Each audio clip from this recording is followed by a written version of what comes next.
Hi Mikel. Hello. It's been a significant few days in the title race. How do you feel about Arsenal's chances now with 4 matches left to play?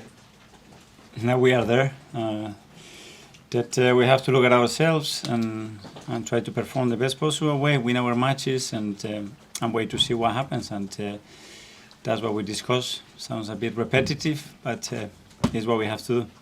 Do you see it as a 2-horse race now between yourselves and Manchester City? I don't think so. I think this league is tremendously demanding, and it can be still a lot of turns, and we all know how difficult it is to win games in this league. April has sometimes been a difficult month for Arsenal in the last few years, but how much can you take from the way your side has responded to adversity this month? Yeah, it's been great. Not only the results, but the performances as well, and we had a big one again in the last London derby against Chelsea, and we have a big one now that I'm sure we're going to have to do it. We want to beat Spurs as well.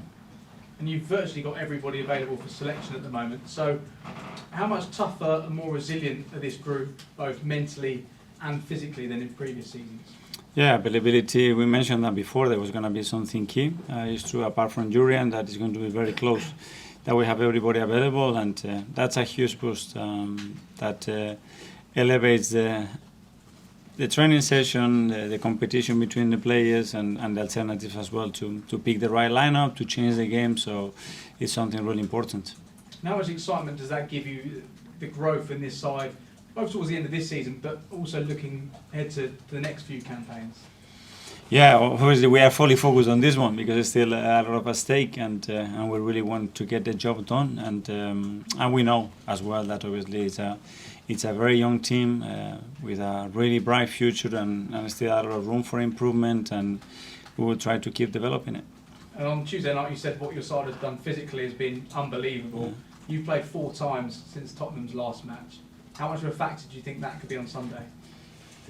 Well, for sure we're going to be fully ready, so we have a bit of time as well to recover and to prepare from the Chelsea game, and I'm sure the team is going to be fully ready to go again on Sunday. And finally, was yesterday's performance from Manchester City just a further indication that you do need to be perfect between now and the end of the season to give yourselves a chance? It's another game, and that they managed to win in a convincing way, and something that we cannot control. So let's do what we have to do. Thank you. Anita from the Premier League. Hi Mikel. Hi. You were talking about the fact that nearly all your players are all fit. How much of a selection headache is it for you right now, especially when we see the likes of Partey coming back and performing so well the way he did against Chelsea, and then Trossard, another player, for example? It's good headaches though. Yeah, you feel for the players because as well I see how much they want it, and how much everyone wants to start and contribute to a team and impact the team in the right way. So it is always difficult. It's part of the job, but as well they're fully ready to come on the pitch in whenever time that we need them to try to help us to win matches, and the spirit is so good. The North London derby, you know how important this game is to fans. How does it compare preparing for this game as a manager compared to when you were a player? More motivation, if anything, because you know what you can give to your people, which is a lot of joy and happiness if we manage to win the game. And obviously when you have the chance to do that and that's in your hand, you really want to make the most of it to try to make it happen. And how do you find Postecoglou is adjusting to the league? He's been very clear about his style of play, not deviating from that. Yeah, really impressive with what he's done. I'm not surprised because I know him. He was in the Australian national team when he was in Japan as well. I follow him when he was at Celtic, and he's always been super clear with a really clear direction and identity of how his teams play, and I love the way his teams play, so I think it's been very good. And just finally going into this game, how are you seeing the players? Again, I mentioned just how important this game is, not just for the fans because of what's online for the North London derby, but for the title as a whole. Enjoying the moment, try to navigate through this in a natural way. They are super competitive at the moment. Everything we do in the training session, they just want to compete, and it's a really good sign because we know what we're going to have to do. We're going to win it, and that's it. And we have to raise the bar every day in training to try to match that. So when we get to games, we are ready. Thank you. Best of luck. Thank you. Ian, talkSPORT. Hi Mikel, how are you? Thank you. Beginning of the season when you brought in Declan Rice, I think everybody thought that was a really good piece of the puzzle to fit into Arsenal. They were less sure about Kai Havertz, but I think we've all been won over now this season with what he's done for you. Just explain for us how much of that was your decision and how much of that you knew he would come good for you. Yeah, it's never my decision, it's our decision. We made the decision super aligned with the club vision, and then obviously in the sporting side, Edu and myself, we make all the recommendations. There is a lot of people very important, and you need the ownership as well to back you and then make things happen. But we're very convinced that there were characters first, there were players with the right qualities to fit in our model, in our club, and sometimes it takes a bit of time. It's inevitable, sometimes you're going to make mistakes. I try to minimize them and try to at least generate the environment and everything that the players need to fulfill their potential. You mentioned the owners backing you, believing in your process. You've got a young squad here, you've built this young squad, no one handed it to you, you've gone out and built it. It's a squad that challenged last year, it's challenging this year, we'll see whether you win it this year. It's a squad that's going to challenge for a while to come, isn't it? I hope so, but that's something that you have to show every season, every game, and in this league that's extremely difficult to do it 2 years in a row. We're not satisfied with that, we want to win it, and we're going to make everything that we can to win it, and if we do win it, we will try again to win it, and if we don't, for sure we'll try again. And if you don't win it, it's still progress, right, this season? I'm not thinking about that at the moment, I'm just thinking how we're going to win it. And finally, how do you view the supercomputer, which has you at 26.6% to win it? I don't know what to say. Hopefully we can tweak that computer and make it a bit higher. Maybe he needs to upload the software. Maybe we need to help him to upload the software or give him more tools. Hopefully we can change that. Good luck. Athletic. Hi, Mikel. A couple of phrases you've used quite often is being vertical and ball speed throughout the season. I was just wondering why you find those aspects so important, and do they go hand in hand, or are they two separate things?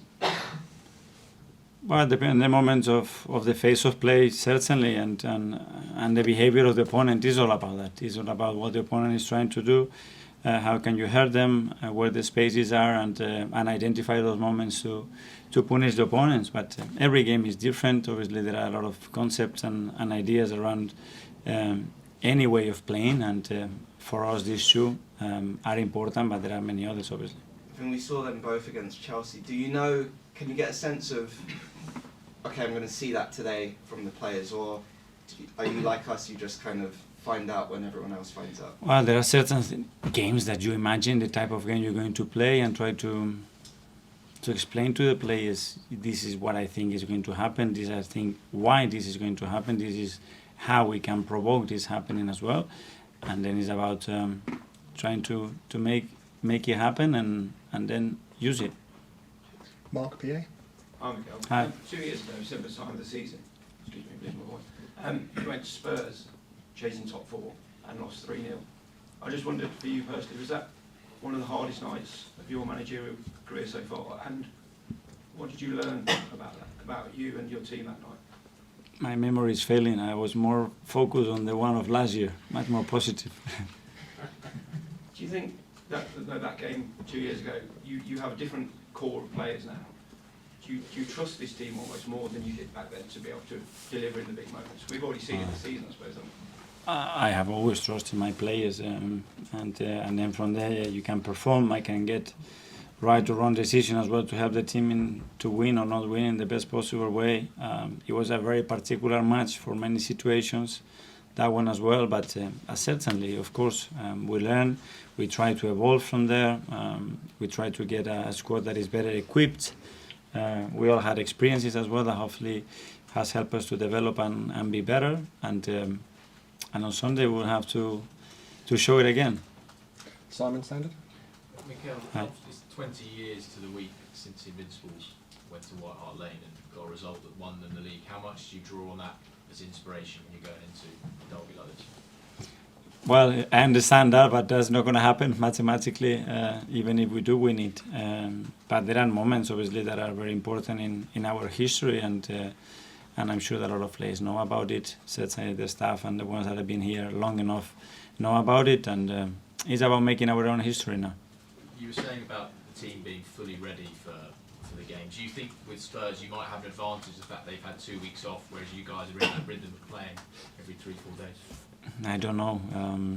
What I can tell you is that the boys are going to be fully ready on Sunday to go to play against a great opponent, and it's going to make things very difficult for us, and are going to have to be very good to beat them. Just lastly, is Urien available for selection in the squad? Obviously he played on Monday night. Could he be available for Sunday? We're going to have to make that decision tomorrow after the training session. It's very close. I don't know if it's going to come a bit too early, this one, but it's very close, I would say. James, ESPN. Hi, Mikel. Hi. Just following on from Simon, Tottenham have had 15 days off. At this stage of the season, are you surprised that the fixture list can throw up such a disparity because you played 4 games at that time? Yes, but we knew that happened. They weren't the only team as well because of the circumstances and the schedule. A few teams have to go through a few days without a game. It can go either way. I don't know what is the best way to do it. It's what it is, and what we can do is prepare to be fully ready on Sunday.